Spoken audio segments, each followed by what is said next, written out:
Yesterday I listened to the Diary of a CEO podcast, and Dr. Jordan Peterson was on.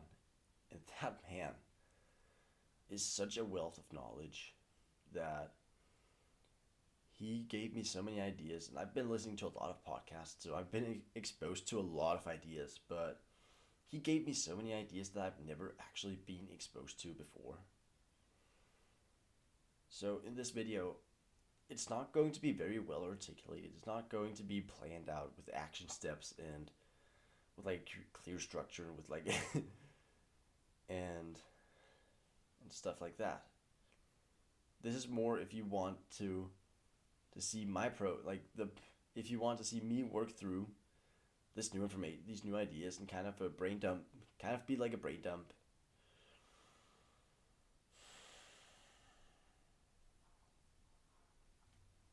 Okay, the first thing that he said that really hit me was that being upset is an evolutionary primal response, and it doesn't actually give you details. It's just kind of a feeling of unease. What I mean by this, why this matters is most of the time I think we bullshit ourselves with what we think we are upset about when we are upset. Because a lot of people have this addiction to their phones, including me to some extent. I'm working on fixing that, but have this addiction to their phones. So subconsciously, they tell themselves, "I am upset because I'm not on social media right now," or "I'm upset because I'm not currently like watching TV or scrolling on TikTok." That's what they subconsciously tell themselves because that's what they've subconsciously learned numbs the pain. But in reality, it's more likely that it is I'm upset because I don't work out because I don't have an exercise regimen. I'm upset because I eat shit. I am upset because I don't sleep properly at all. These are much more likely candidates to actually be why they are upset. But the feeling of being upset doesn't give you that detail. It doesn't do well with nuance.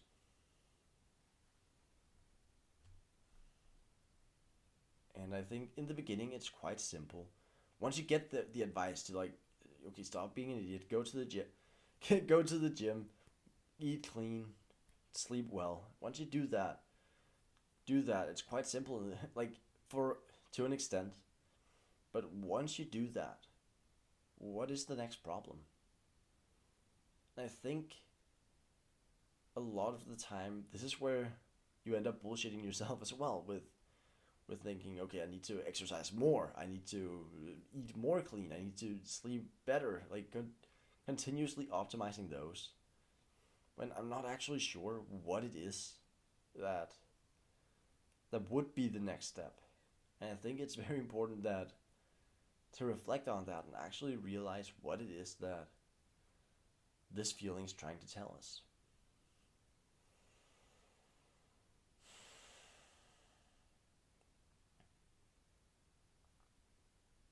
Okay. One way that Jordan Peterson said was incredible for helping people actually find out what this feeling of being upset is to just ask questions, not hold people to the answers they give.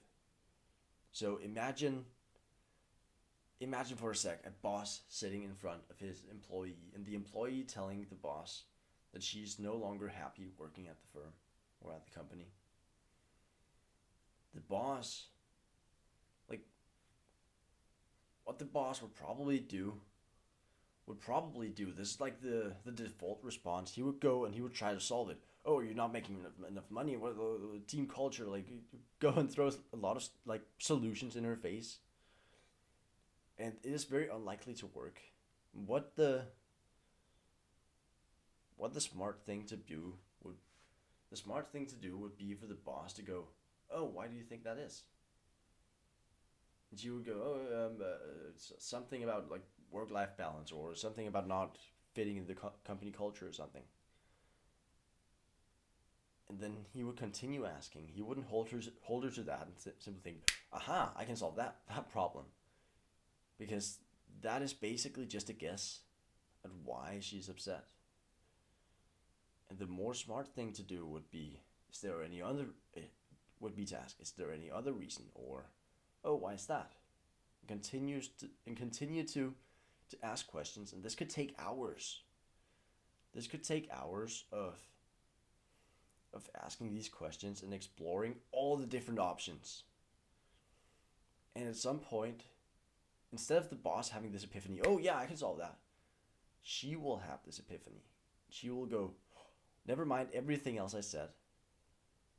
It's actually because I'm not feeling like I'm not in the thick of it, like enough into like in the action anymore, or something like that. Or like this is an example that they gave in the podcast, but this feeling of being upset, you need to really explore all the options. You need to take a lot of guesses before at some point something clicks for you. And I think a lot of us fall into this habit of thinking, yeah, I know why I'm upset. I know what the problem is. But if you did, you wouldn't have the problem, because actually whenever you have a problem, diagnosing the problem correctly, meaning finding out what the problem is, what the symptoms are, what the every way that it manifests itself, that is 95% of the problem solved. Doing the last 5% is not the difficult part. It's not the difficult part. It's actually doing the first segment of this. It's doing all the diagnosing and finding out what the problem is. And to do that, you need to hazard a guess. You need to go and hazard a guess, and then guess another time, and keep on guessing. That's why I think experimentation and self-improvement is incredibly beneficial. Because essentially experiments is going, this is what I think the problem is. I think if I do this, if I, let's just come up with an example. If I can use a failed example. If I sleep on the floor, a failed experiment of mine, if I sleep on the floor, I'm going to feel amazing because, like, that's how humans are supposed to sleep. You're not supposed to have a mattress, and your body would get better at temperature regulating, and you would actually fall into a deeper sleep because you wouldn't create this bubble of heat around you from the bed and stuff like that. You would be more resistant to hard surfaces, so you'd become tougher as well. That was my hypothesis, and I tested it out, and that's not what happened. That's not what happened.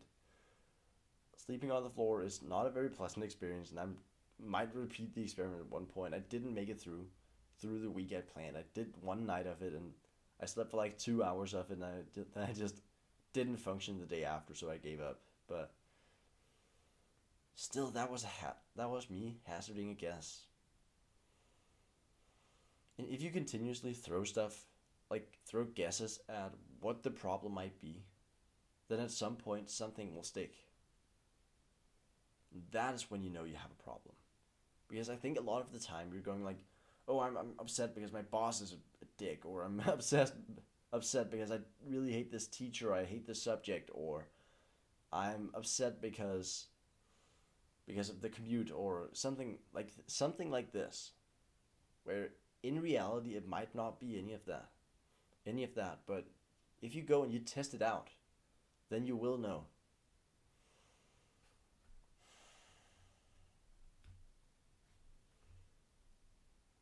I feel like I had one more point to make.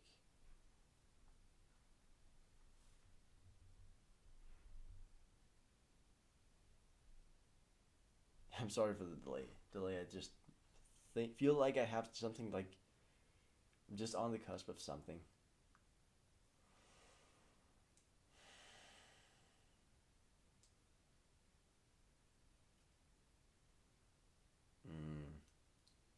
No, apparently not. Okay. Also, okay, yeah.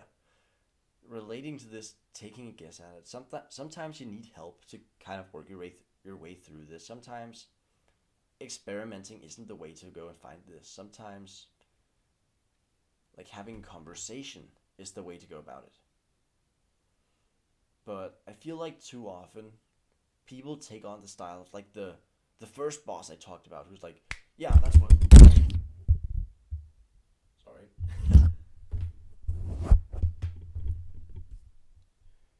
Okay, that's the problem. Let's go solve. Let's go solve that right now.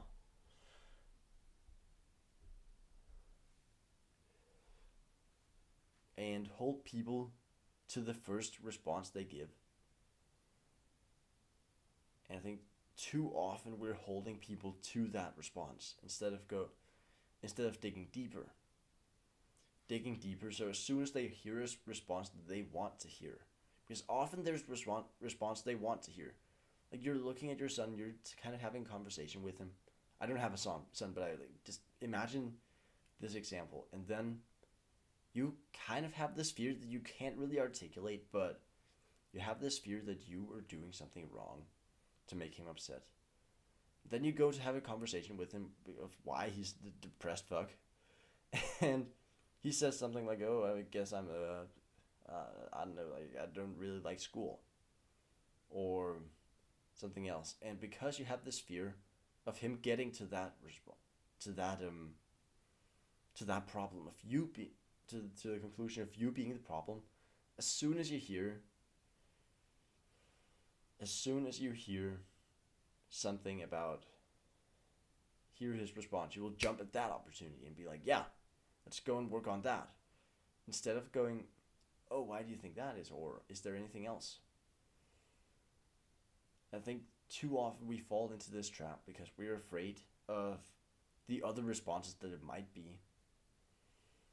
So we kind of go and hide from all of those like from all of those responses and jump at the first opportunity when in reality that's not actually the problem. We need to dig deeper.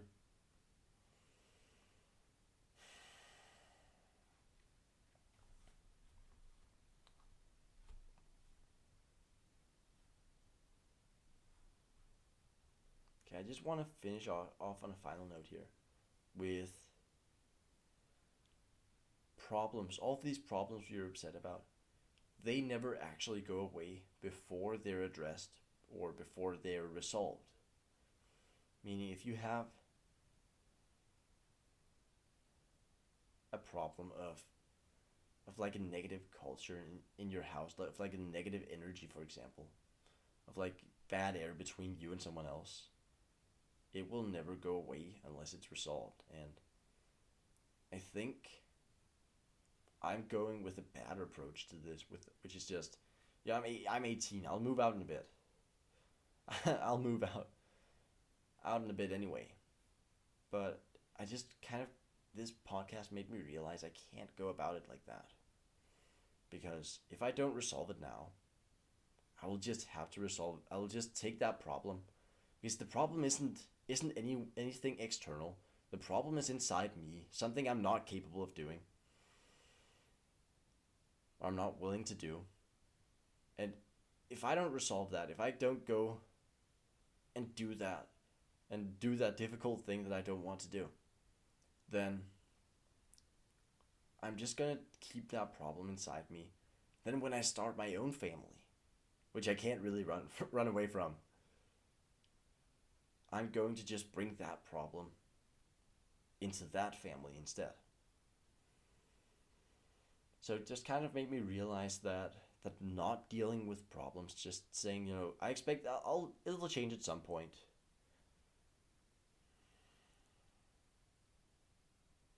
is instant gratification.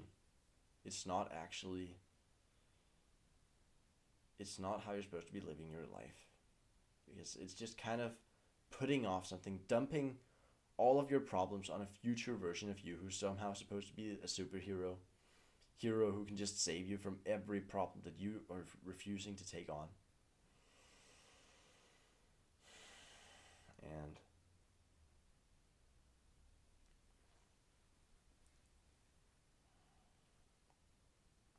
okay, I'm just gonna give an example. I know for a fact that I'm going to be an entrepreneur. I know for a fact I'm not going to like go through the entire education system and get myself a job and then work for 10 years and then maybe once I'm 35 I'll go and do entrepreneur stuff. That's not the path I want. I know for a fact I'm not going to finish the education system. But but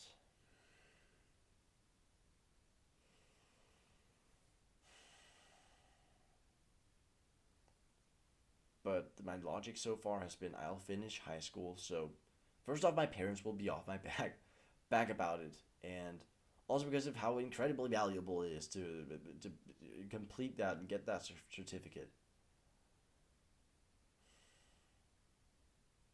You know, I don't know. I'm like, this is not me deciding I'm going to quit, but it's important to think about these things. I don't actually know if doing this is just me putting off the problem of actually leaving the education system because think about it. My parents are always going to be on my back about, oh, what education you're going to go on now and stuff, and you need to like pre-register for to get into this school and stuff like this. And I guess it is just me leaving, putting it off for my future self, when in reality I don't know.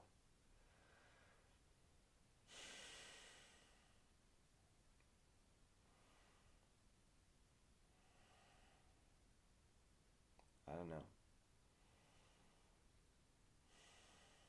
Because I kind of think I'm violating a masculine principle of don't expect anything to fundamentally change in your life. So don't under expect for your circumstances to all of a sudden change. I'm going to have to at some point break free of the matrix of kind of the education system. I'm putting it off because I see this window after I've finished high school. I can take a few years off to go and travel and do my thing, and kind of see that as a window to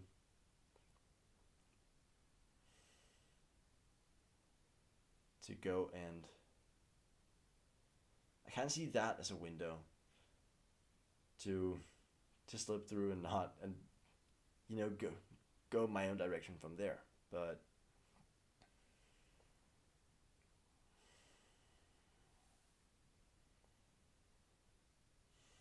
yeah, I don't know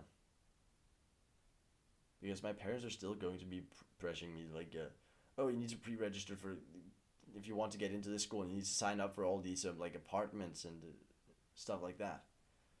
And yeah, yeah, I guess it's never that problem is never going to go away until I address it.